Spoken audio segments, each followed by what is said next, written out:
Chapter 246, Strange Omen. Aaron and Talum left the Quelaw Club after they separately completed the nomination form. It wasn't a weekend. The former had some more operations in the afternoon, and the latter had to teach Viscount Conrad's youngest son horse riding. The teenager needed to ensure that he didn't embarrass himself during the Backland social events in the second half of the year. Klein watched the manservant dressed in a red vest and a maid in a beautiful dress come and go a few times before, finally, delivering him his own proof of membership and a badge with the symbol of the Frost constellation engraved on it. An entry fee of £50. There are still 3.5 months left this year, with an annual fee of £4 a year. The manservant in the red vest pushed the two objects to Klein. Klein took out the £57, which Mary Gale had given him, and handed him 50 for pounds. The amount beyond the entry fee and annual fee was Mary's first payment.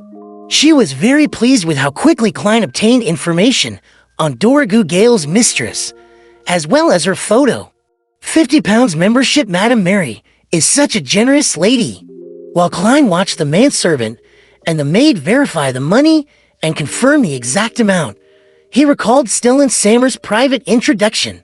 Mary's father was a co-founder of the coin company and had a 20% stake. It was originally just a small company that barely made money, but as Backland's pollution worsened and the demand for anthracite and charcoal increased, the company rapidly expanded to become one of the top 10 companies in the capital's industry. As such, Mary's net worth skyrocketed. The only problem was that when she was married to Doragoo Gale, the company was still quite an unknown company. Her father hadn't paid much attention to using the shares as her dowry, and didn't proceed with any protection of estate gifting, and had instead used the more popular willing of gifts. The former referred to the dowry as an independent and separate estate of the woman, and not subjected to her husband's control. Even the right of use depended on the woman, while the latter assigned the dowry's ownership to the entire family.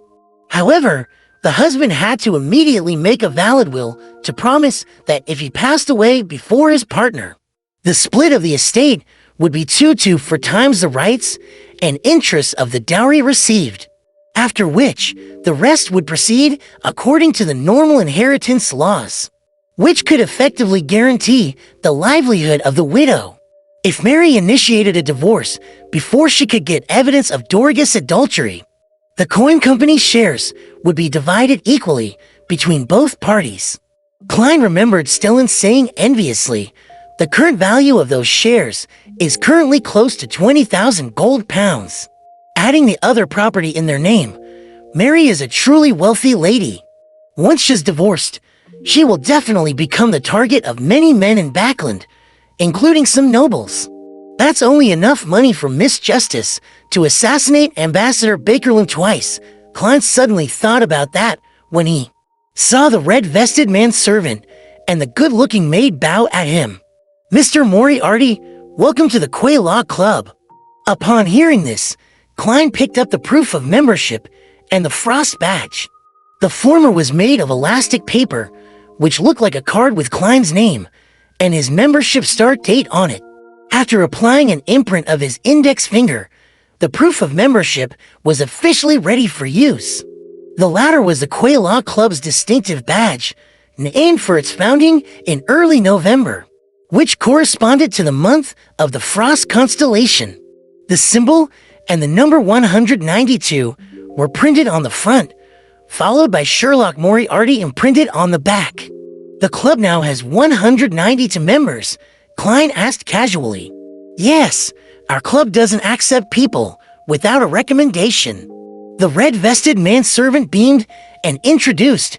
On the first floor, there's a buffet cafeteria, bar, library, squash room, conference room, and card room.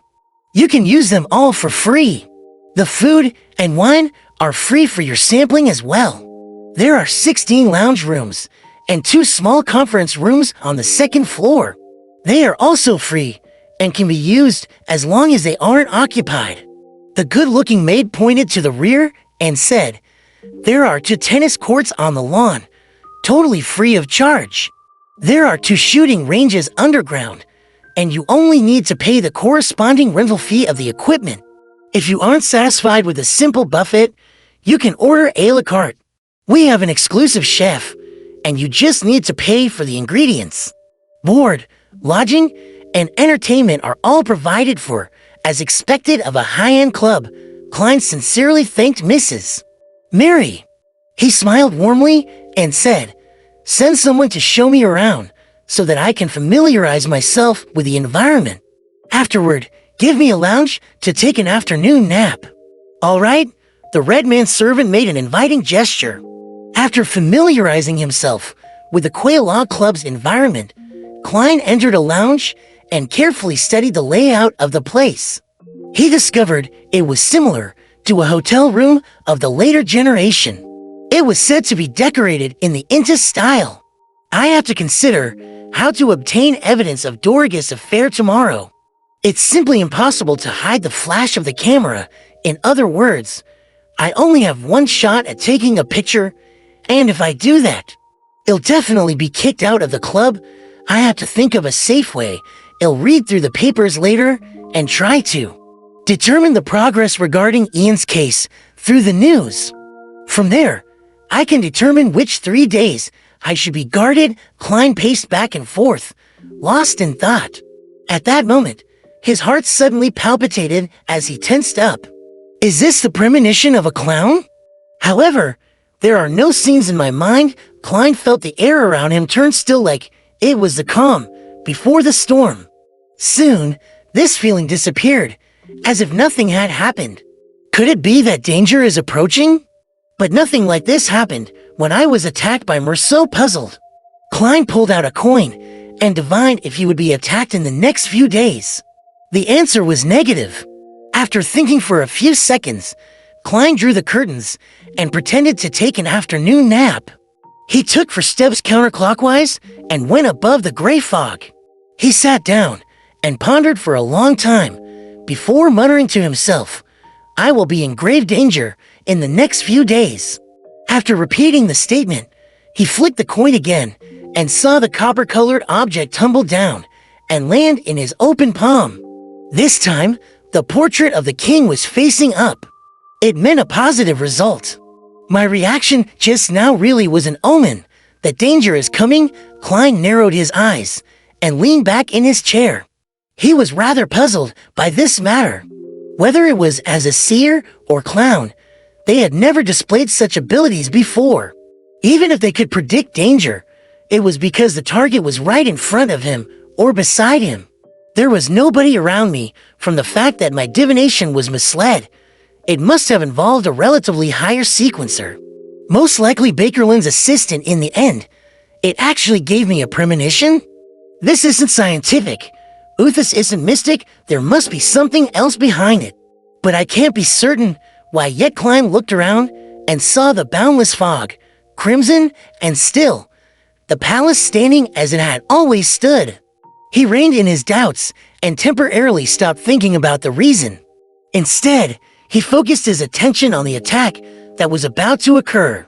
After several more divinations, Klein found that he could only confirm that there would be great danger in the next few days. It couldn't be shortened to 3 days, 2 days, or even 5 hours.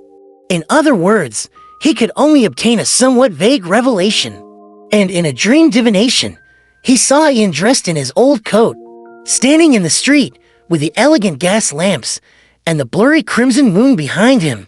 Other than this image, there was nothing else. How should I interpret this? Klein thought for a moment. He could only assume that this was the prelude to danger. Without further delay, he returned to the real world, left the Quail Law Club, and went to the nearby Hillston branch of the Backland Bank to withdraw the remaining £100 from his account. Sum of £1,000 from justice hasn't been cleared yet and reconciled. Without the corresponding information sent to the branches, the account wasn't synchronized, and, theoretically speaking, there was a loophole. Klein could withdraw £100 from another branch and seize the opportunity when all the accounts were out of sync. However, this was only in theory. In order to avoid similar acts, the banks had many rules on anonymous accounts. First, it was to enhance the transmission of similar information in the same city. Second, it was to limit a single withdrawal to no more than £500. And third, if the last withdrawal wasn't done locally, a telegram was needed to inquire about it. And today, Klein encountered the third situation. Putting away the money, he took a horse carriage to the Backland Bridge area and entered the Brave Hearts bar. Under Casper's guidance, he saw Merrick sitting in the card room. He wasn't surrounded by zombies. Klein discarded the idea of using his spirituality to wrap Isaac's copper whistle, slapped a £100 on the table, and said to the pale Merrick, "I agree to the deal. He'll pay an advance of £100. They'll pay another £300 every additional day in protected. The protection begins now." Merrick's gaze fell past him and landed somewhere behind him. He nodded and said, "All right, she has agreed." Klein turned back in surprise only to see the wall and nothing but air. He secretly activated his spirit vision. He but failed to discover anything. Merrick stuffed the £100 into his pocket and said indifferently, "You can return now. She has begun protecting you in a hidden way. If I hadn't divined this beforehand, I would definitely think of all of you as cheats." Klein surveyed his surroundings and deliberately acted as though he left with clenched teeth. Along the way, he would occasionally activate and deactivate his spirit vision, constantly observing the outside through the carriage windows. But he did find his so-called bodyguard. Back at 15 Mince Street, Klein closed the door, went into the bathroom, turned on the tap, and washed his hands. The sound of water splashing disappeared as he shook off the water droplets and wiped his palms with a towel. Then, he raised his head to look at himself in the mirror to inspect his appearance. At this moment, he saw himself phasing away in the mirror before transforming into a woman wearing a black regal dress. The woman had light golden hair and blue eyes. She looked very delicate, but her face was abnormally pale. She wore a small black bonnet, lifted her skirt, and bowed at Klein. This without hiding his surprise. Klein took a few steps back and leaned against the wall. Only then did he realize that this might be the bodyguard he had hired for £1,000. The image in the mirror quickly dimmed, and Klein saw himself again. Everything had been restored back to normal.